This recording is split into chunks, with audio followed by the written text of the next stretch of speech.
الشيطان الرجيم بسم الله الرحمن الرحيم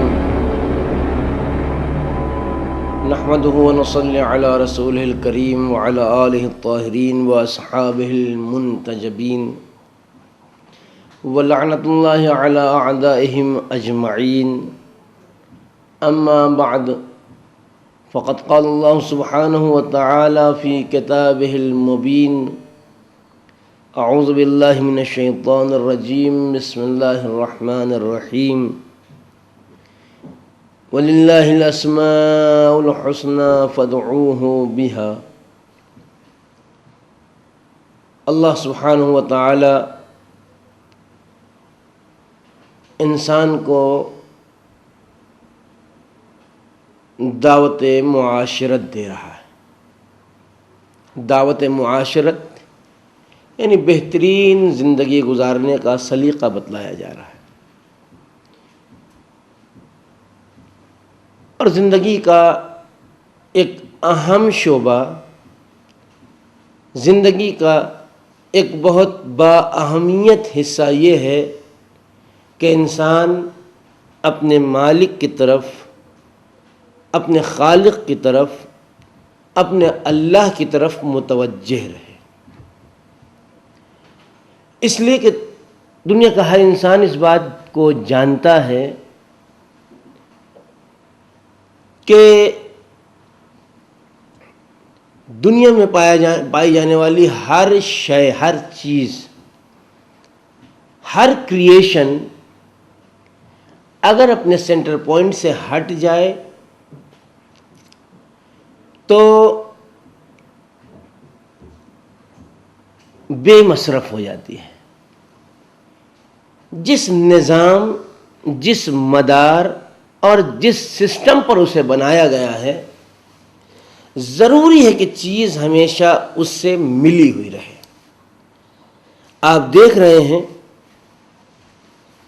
کہ جہاں پر میں بیٹھا ہوا ہوں اس کے اطراف میں لائٹ جل رہی ہے۔ ظاہراً ہم دیکھ رہے ہیں کہ بلب اور بلب کے اندر بھی ایک تار وہ جل رہا ہے اور اس سے روشنی ہو رہی ہے، پورا ہمارا اطراف روشن ہے۔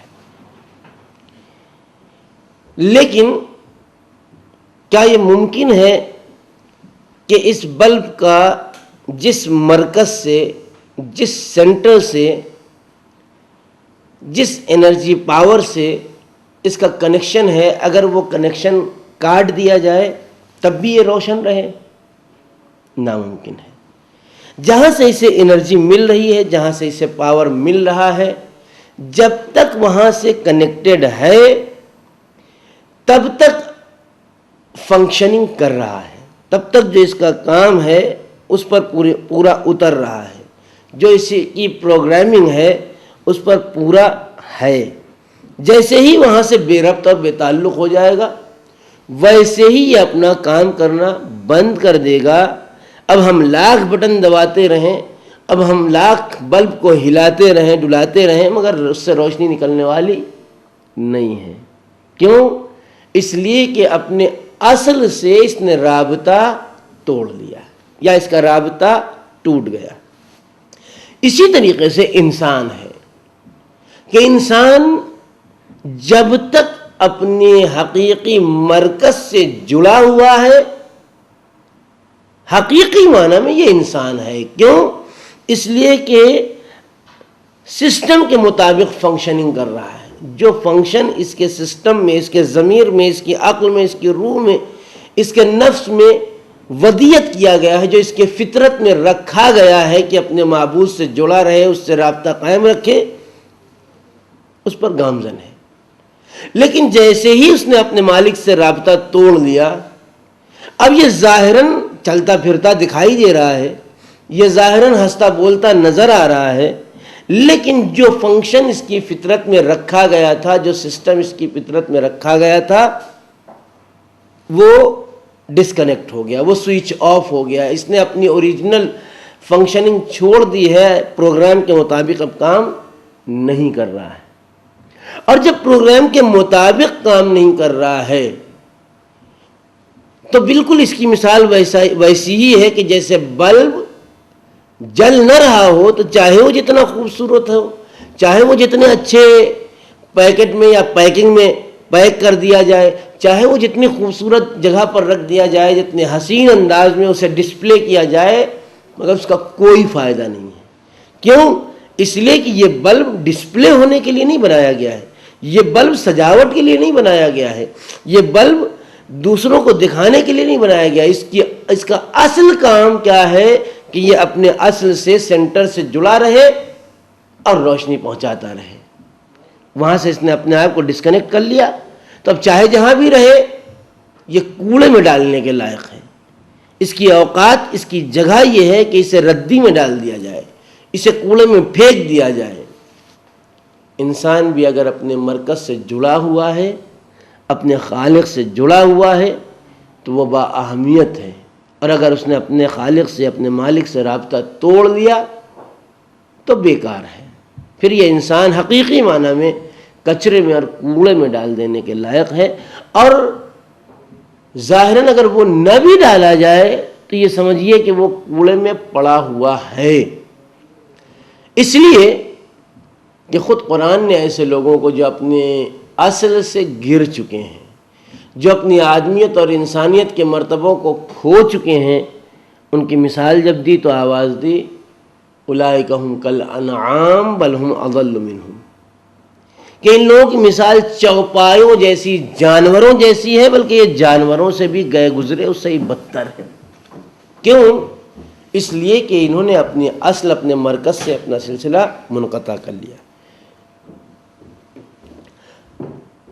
سوال اس لیے پیدا ہوتا ہے کہ وہ کون سا طریقہ ہے کہ جس کے ذریعے سے انسان اس فنکشن پر، اس پروگرام پر، اس طریقہ کار پر پورا اترتا رہے تاکہ اسے بہترین مخلوق، اسے اپنے کریٹر کے بتائے ہوئے راستے پر چلنے والا کہا جا سکے۔ وہ کیا کام ہے جو وہ کرتا رہے تو وہ اصلی انسان، وہ اصلی آدمی، وہ حقیقی انسان، وہ حقیقی بندہ کہے جانے کے لائق ہے، اور نہیں کرتا ہے تو پھر حقیقی بندہ نہیں ہے۔ اس میں سے ایک راستہ یہ ہے کہ وہ اپنے مالک کا نام لیتا رہے، اس کے نام کا ورد کرتا رہے، اسے یاد کرتا رہے۔ جس نے اپنے مالک کو بھلا دیا پھر وہ اس کی ملکیت میں نہیں رہ گیا، اور جس نے اپنے آپ کو اس کی ملکیت سے نکال لیا پھر اس کی کوئی حیثیت بھی باقی نہیں رہ جاتی ہے۔ تو اس کا ایک آسان سا راستہ یہ ہے کہ انسان اپنے آپ کو اس کے نام سے جوڑے رہے، اس کے نام کے ذریعے سے اس کی ذات تک پہنچانے کی کوشش کرے۔ اس لیے قدرت نے آواز للہ الاسماء الحسنی، اللہ کے بہترین نام ہیں، فادعوہ بہا، اپنا سلسلہ اسی نام کے ذریعے سے، ان ناموں کے ذریعے سے جوڑے رکھو۔ اور ان ناموں میں سے ایک بہترین نام، بہترین نام، خوبصورت نام، وہ نام کہ جس نام کے ذریعے سے، وسیلے سے ذات تک پہنچا جا سکتا ہے، وہ ہے الخالق۔ الخالق، ہمارے معاشرے کی ایک بڑی خرابی یہ ہے کہ ہم نے دوسری زبانوں کے زیر اثر، دوسری زبانوں کا اثر قبول کرتے کرتے اپنا حقیقی اسلامی تلفظ بھی کھو دیا ہے۔ ہمیں سے بیشتر، میں بزرگوں کے لیے نہیں کہہ رہا ہوں، میں اپنے بچوں کے لیے کہہ رہا ہوں کہ ہمارے بیشتر بچے وہ ہیں کہ جو خے کا تلفظ اب نہیں کر پاتے ہیں یا کرنے میں سبکی سی محسوس کرتے ہیں۔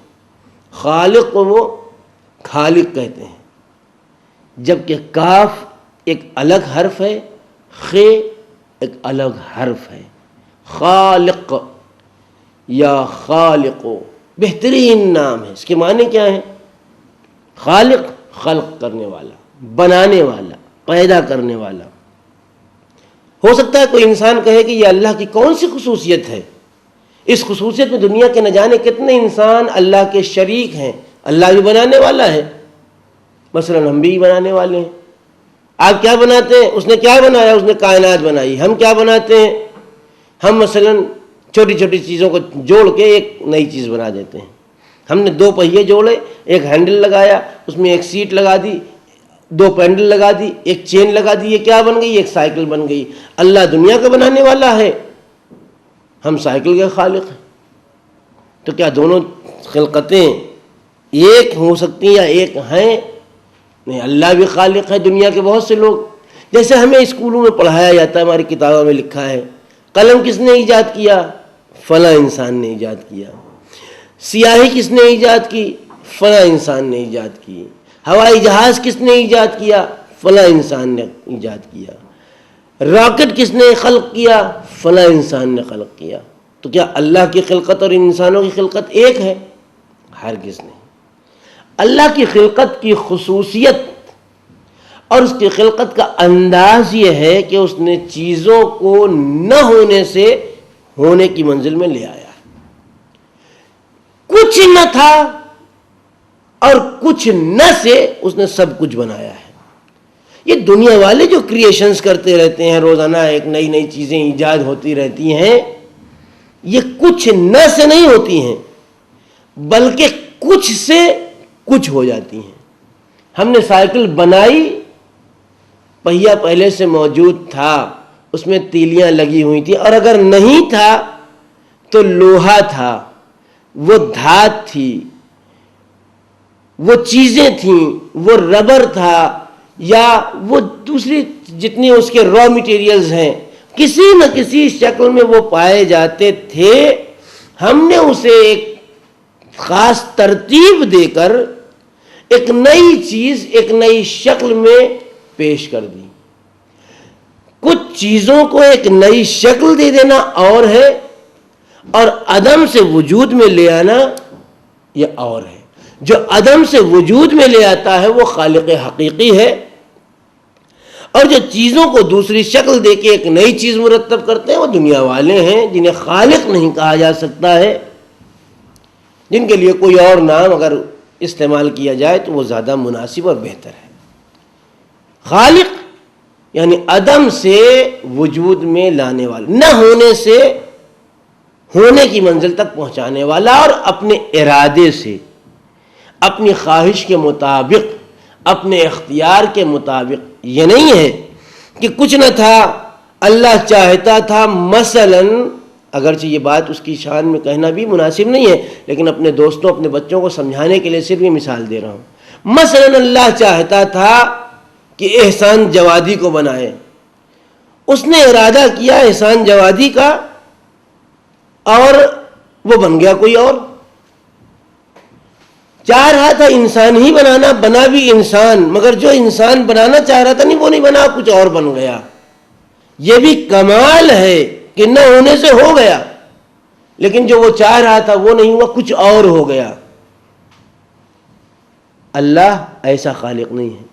اللہ نہ ہونے سے ہونے کی منزل میں لے آتا ہے، اپنے ارادے سے، اپنی قدرت سے، اپنی چاہت کے مطابق، جو چاہا، جب چاہا، جیسا چاہا ویسا بنایا ہے۔ کچھ نہ تھا، سب کچھ بنا دیا۔ یہ اس کی خلقت کی شان ہے، یہ اس کی خلقت کا انداز ہے۔ اسی لیے اس نام کی بڑی تعریف کی گئی ہے، الخالق، یا خالق، یا خالق، یا خالق، بڑی فضیلتیں بیان کی گئی ہیں۔ یہاں تک بعض احادیث و روایات میں ذکر کیا گیا کہ اگر کوئی انسان اس نام کا ورد کر کے رات میں سو جائے، یا خالق، یا خالق، یا خالق کہہ کے، اگرچہ ان ناموں کا حقیقی اثر تب ہوگا جب انسان ان کی باریکیوں اور حقیقتوں کو اپنے ذہن میں رکھے۔ یہ نہیں کہ صرف لفظ ہے اور دہراتا چلا جا رہا ہے، اس کا ہی فائدہ ہوگا، لیکن حقیقی فائدہ تب ہوگا جب اس کی ساری حقیقتوں اور دقتوں کو اپنی نظر میں رکھے۔ اگر کوئی انسان رات میں اس نام کا ورد کر کے سو جائے تو اللہ اپنی طرف سے ایک فرشتہ نازل کرتا ہے، جس کا کام یہ ہوتا ہے کہ جو اس انسان کے ساتھ رہتا ہے اور نیکیاں انجام دیتا ہے، نیکیاں کرتا رہتا ہے، اس انسان کو نیکیوں کی طرف لگاتا رہتا ہے، نیکیوں پر گامزن رکھتا ہے، اور وہ سارا کام، وہ ساری نیکی جو فرشتے کی وجہ سے یہ انسان ادا کرتا ہے، اور اللہ جب اس فرشتے کو اس کا انعام دے گا تو وہ سارا انعام پلٹ کر اس انسان کے نام عمل کی طرف آ جائے گا. کیوں؟ اس لیے کہ اس نے اپنے اللہ کو یا خالق کہہ کر یاد کیا ہے. اے بنانے والے، اے پیدا کرنے والے، اے خلق کرنے والے. اس کے بعد اس کا ایک اور بہترین نام، ایک خوبصورت نام، ایک حسین نام، اسماء حسنہ میں سے بہترین اسم، المتکبر. المتکبر، المتکبر کا کیا معنی ہے؟ متکبر بنا ہے کبیر سے یا کبر سے. کبر جسے ہم اپنی سادہ زبان میں کہیں بڑپن، بزرگی، برتری، کبریائی، عظمت، رفعت، بلندی، فوقیت، یہ جتنے بھی الفاظ ہم کہیں یہ سب اس کے لیے شایان ہے، اس کے شایان شان ہے، اس کے لیے زیب ہیں، اس کے لیے مناسب ہیں. کبریائی، بزرگی صرف اس کے لیے ہے. اسی لیے ہم پکار کے ہمیشہ کہتے ہیں اللہ اکبر. اگر کبریائی اور برتری ہے، اگر کوئی متکبر ہے تو صرف اللہ کی ذات ہے. ہر شے میں اس کی عظمت، ہر شے میں اس کی بزرگی. اس کے علاوہ کسی کے لیے یہ بات زیب نہیں ہے کہ وہ اپنے آپ کو بڑا کہے، وہ اپنے آپ کو متکبر کہے، وہ اپنے آپ کی بزرگی کا قائل ہو. اس لیے کہ دنیا میں ہر شے پستیوں سے چلی ہے اور پستیوں تک جا رہی ہے. عجیب فقرہ امیر المومنین علی ابن ابی طالب نے انسان کے ہوش کو، سوئے ہوئے ضمیر کو بیدار کرنے کے لیے، انسان کی حقیقت کو واضح کرنے کے لیے کہا تھا. عجیب بات کہی ہے. میں اپنے نوجوان دوستوں سے تقاضا کروں گا کہ اس جملے پر غور کریں. علی ابن ابی طالب علیہ السلام ارشاد فرماتے ہیں یہ انسان یہ کس بات پر اکڑتا ہے، یہ کس بات پر گھمنڈ کرتا ہے، غرور کرتا ہے، تکبر کرتا ہے، جبکہ اس کی حقیقت یہ ہے کہ اولہ نطفہ، اس کا آغاز، اس کی ابتدا نطفہ سے ہوئی ہے جو ایک نجس العین شے ہے، وآخرہ جیفہ، اور اس کا اختتام مردار پر ہونے والا ہے. جب مر جائے گا تو مردار ہو جائے گا. ابتدا بھی نجاست سے، اختتام اور انجام بھی نجاست پر. وہاں بھی یہ منزل کہ اگر وہ قطرہ خارج ہو جائے تو انسان کو پاک ہونے کے لیے غسل کی ضرورت پڑے. یہاں مردار کی بھی یہ کیفیت کہ اگر اسے پاک کرنا ہے تو غسل دیا جائے تب کہیں جا کے پاک ہوگا، ورنہ اگر کسی انسان نے مس کر لیا تو اس پر بھی غسل واجب ہو جاتا ہے. وَمَا بَيْنَهُمَا حَامِلُ الْعَذْرَةِ، اور ان دونوں حالتوں کے، اس ابتدا اور اس انجام کے بیچ میں کیا عالم ہے اس انسان کا کہ یہ غلاظتوں کو لیے ہوئے پھر رہا ہے. خون نجس العین یہ انسان اٹھائے ہوئے پھر رہا ہے، پیشاب نجاست یہ انسان ڈھو رہا ہے، یا اس کے علاوہ فاضل رطوبتیں وہ سب نجس، اور یہ انسان انہیں اٹھانے والا ہے. اور ایسا انسان اکڑ رہا ہے، ایسا انسان تکبر سے کام لے رہا ہے. کس بات کی اکڑ ہے؟ اگر کبریائی ہے تو صرف اللہ کے لیے، اگر تکبر کسی کے لیے زیب ہے تو وہ اللہ سبحانہ و تعالیٰ کی ذات بابرکت ہے. اسی لیے ہمیں حکم دیا گیا کہ اللہ کو یا متکبر کہہ کے یاد کرو. یا متکبر، اے کبیر، اے اکبر، اے متکبر، اے عظمتوں والے، اے رفتوں والے، اے بلندیوں والے، اے بزرگیوں والے، اے کبریائی والے اللہ. اور اس نام کی فضیلت کے سلسلے میں ارشاد ہوا کہ جو انسان بھی اپنی زوجہ سے مجامعت سے پہلے اس نام کا ورد کرتا ہے، اپنی زوجہ سے مخصوص تعلقات سے پہلے اس نام کا ورد کرے گا، اللہ اس نام کی برکت سے اسے بہترین پاک باز اولاد سے نوازے گا. آج دنیا کی ایک بڑی ہی آہویلا ہے کہ بچے خراب ہیں، نالائق نکل گئے، یہ ہو گیا، وہ ہو گیا، کہنا نہیں مانتے ہیں، گمراہیوں کی طرف جا رہے ہیں، برائیوں کی طرف بڑھ رہے ہیں، روکتے ہیں، مانتے نہیں، نماز کے لیے کہتے ہیں، پڑھتے نہیں، روزے کے لیے کہتے ہیں، رکھتے نہیں، اللہ کی راہ میں خیر نہیں کہتے، خیرات نہیں کہتے، ماں باپ کو ستا رہے ہیں، یہ کر رہے ہیں، وہ کر رہے ہیں. کبھی یہ سوچا ہے کہ جب اس اولاد کا یا ان اولاد کا آغاز ہو رہا تھا اس وقت ہم نے اللہ کو یاد کیا تھا؟ اگر اللہ کے نام سے ان اولاد کی بنیاد پڑی ہوتی تو وہ اللہ کے نام اور اللہ کے دین کی طرف متوجہ ہوتے۔ ان کی برائیوں میں ہماری غفلتوں کا بھی ہاتھ ہے، لہذا جب بھی ہم اس مقام سے قریب ہوں، ان افعال سے نزدیک ہوں، تو اپنے اللہ کو یاد کریں یا متکبروں کہیں، اللہ انشاءاللہ اس کی جزا کے طور پر بہترین اولاد سے نوازے گا۔ اس کے بعد ایک اور بہترین اللہ کا نام الباریو، الباریو، البارے کے بھی معنی تقریباً خالق جیسے ہیں، وہ جو بنانے والا ہے، وہ جو پیدا کرنے والا ہے، وہ جو کائنات کا خلق کرنے والا ہے۔ یہ بھی اللہ کی ایک عظیم، ایک بہترین صفت ہے۔ حضور نے بھی، اللہ کے آخری نبی نے بھی، ائمہ معصومین سلام اللہ علیہم اجمعین نے بھی متعدد مقامات پر اپنے اللہ کو اس نام سے یاد کیا، اے وہ جو کائنات کو خلقت دینے والا، اے وہ جو کائنات کا آغاز کرنے والا ہے، اے وہ جو چیزوں کی شروعات کرنے والا ہے۔ غنچوں کے سلسلے میں کہا گیا کہ یہ غنچوں کا آغاز کرتا ہے، یہ بارئ النسمہ ہے، یہ بارئ الخلائق ہے، مخلوقات کا آغاز کرنے والا، شروع کرنے والا، پیدا کرنے والا، سبزوں کو لہلہانے والا، آسمانوں سے بارشوں کا آغاز اور اس کا سلسلہ شروع کرنے والا، نعمتوں کے نزول کا سلسلہ شروع کرنے والا، کائنات کی ہر شے کو ابتدا دینے والا، شروعات دینے والا، جو ذات ان کمالات کی حامل ہے اسے بارئ کہتے ہیں۔